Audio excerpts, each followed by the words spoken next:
and welcome to CNN, the Chicano News Network. I'm Cuauhtemoc Bernstein. Here now the news. A poll conducted by CNN in parts of Logan Barrio in San Diego indicated that 67% of Chicano kids in San Diego believe that Saddam Hussein is actually their Tío Pepe.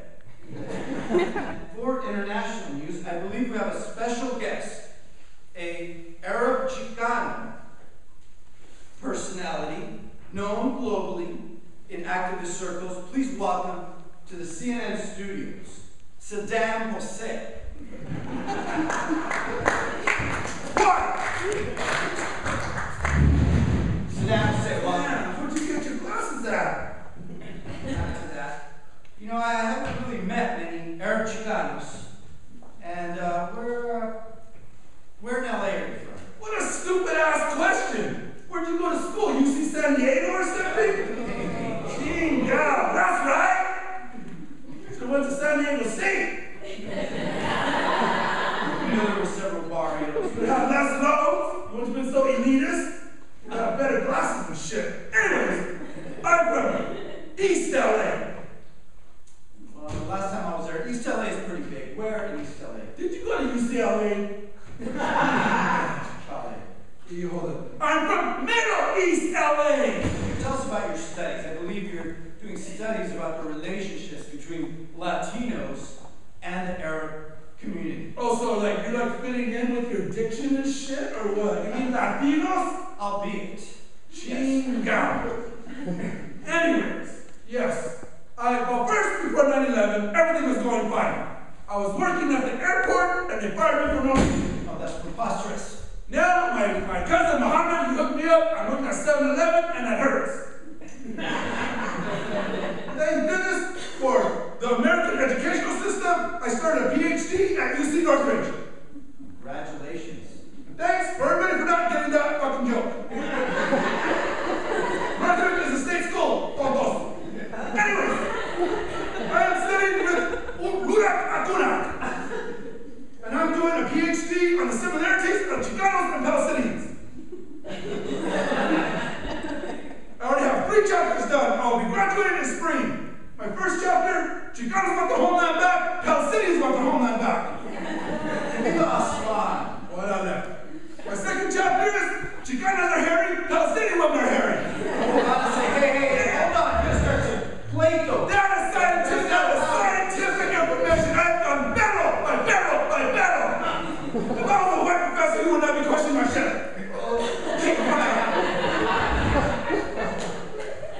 And my last chapter, it is I went to New Mexico, where my Spanish cousins are from, with a little bit of Indian. I went down to the caves of Carlsbad, and I went down, and I popped up in Palestine. Wow. And that proves amazing that Chicanos and Palestinians are related.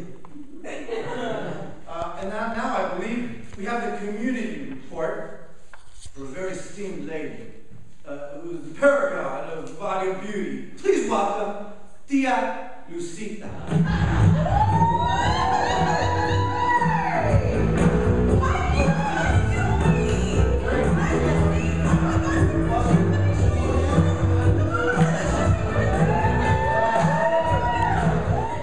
You are the epitome of body beauty and viejita activism. What's your secret? Mijo, I'm telling you right now, I'm going across the country, and I'm going across the country to different places like universities and art museums and go to those places where they massage. Not the dirty ones, Mijo. Anyways, I'm going to start my lecture series. We are going to do the Million Viejita March. Wow. In March. Whoa. Yes. Yes. That's a lot. The company and Coincidence and Ford, they donated 50,000 scooters. Well, that's about all we have for tonight. Thank you for joining us, and as my mother loves to say, ya paguen esa televisión, cabrones, y váyanse a dormir. Yes, go to bed. Good night, and thank you for joining us. Thank you.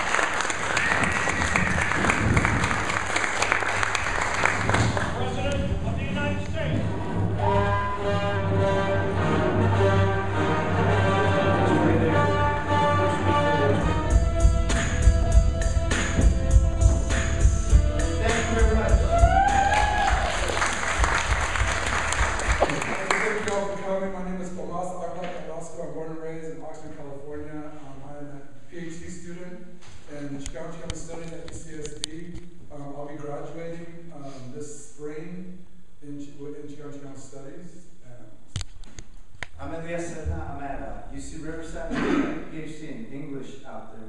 And yeah, I'm from Santa Monica originally, and just really glad to be here. All right, my name is Susan Carrasco, and I'm from Oxnard, California. I got my bachelor's in history from Cal State Channel Islands and finished up my master's at the University of Willard in educational counseling and guidance with a PPS. So we've been doing this since 1988. So we've been around the block a couple of times. Honestly, there's no money in theater, right? But there's a lot of power in theater. And we've been performing this all over the country for over 20 years. And it's just amazing how many people, will remember Baby Chewy, or just putting the issues out there in a theatrical format, and just intellectually talking back to the state, right? So it is to agitate and to provoke. And just like this conference, we all need more people of color. And as I drive around this campus, amongst all this wealth, there's no money. Tell us a little bit about how this all came to be. I was actually at San Diego State, and this guy Lalo Alcaraz, who does the cartoons, we were there. And we got really hot. We became friends. Really much enough. But affirmative action was still in place. And there was like 7,000 Chicanos at Berkeley. And I love San Diego State. I drove in today. Actually, I flew in from San Antonio. And I'm from Oxnard, right? And so it's flat. So, a cloud excites me, right? So, like, San Diego was a big city to me. And, I was the president of MECHA at San Diego State. And Elias was the president of MECHA at Berkeley, and it was an exciting time. So when I went up to Berkeley, like my professors were Shri Moraga, Angela Davis, Nintrin Ha, Harry Edwards. It was fertile ground, and Bush had just won, and he was referring to he had grandchildren that were half white and half Mexican. So he was referring to them as my little brown ones. So obviously that pissed us off, right? So we wrote a sketch, and so we just started Chicano Secret Service from the street. We came to realize that what we were producing was not marketable in mainstream society. You wanted the stupid Mexican, the gang member, the prostitute, etc., etc. So we went into our whole thing was theatrical. It's just like idea, bam, hits the stage. That's what's so hard about scholarly work, academia. It's like we're 10 years behind. And I just wanted to ask about how the performance of the script evolves over the years, and how does that work together? I think it's a change and stuff. It's cumulative too. Like every event. Even coming here, we're throwing in Ricardo Dominguez's politics around it. A lot of times it feeds and shapes what's already there. I think that's what's been happening a lot recently. Also, from my recollections, like turmoil and social crisis kind of fuel a lot of the things. I remember in '92, we were kind of doing like the same type of material for a while. Then the riots happened, and we were there. And the LA uprisings kind of created material. And then I think right now we're going through a period where the Arizona politics, like we're actually good friends with the Tucson 11, who are the 11 educators that filed a lawsuit. It's going to go to the Superior Court against the governor because they're outlawing ethnic studies in Arizona.